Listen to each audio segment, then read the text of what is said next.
Hello everyone, my name is Luciano Oliveira. I am a Brazilian attorney, also licensed in California and Texas, and today I'm going to be answering this question. How do I handle Brazilian company shares received in the scope of an inheritance probate in Brazil?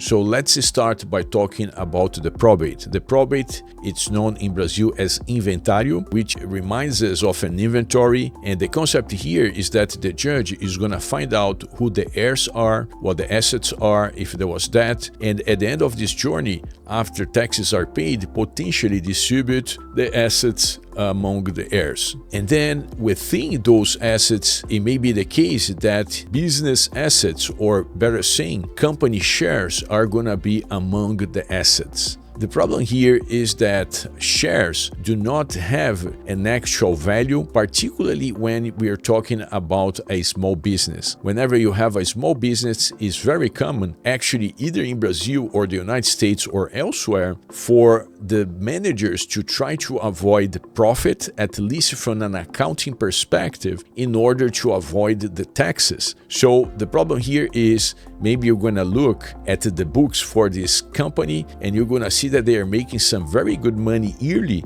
but whenever they present the profits, they're going to say zero profits or something closer to zero. And here is the problem. In theory, how much the company is going to be worth if there is no profit. And the challenge is attribute a price tag to the company. So this is the challenge. Now you have access to a number of shares. You receive the shares within the scope of the probate, but there is not much you can do. And again, in Brazil, just like in the United States, it's not just a matter of saying, you know what, you either pay me this amount of money for the shares or I'm gonna force a sell of the company. Most judges in the United States, Brazil, elsewhere, they are going to try to refrain from forcing the sale of a business entity because usually this is not going to be of benefit to any of the parties. A judge instead would try to sit back and let the parties work something out and present as a proposal for the judge to sign.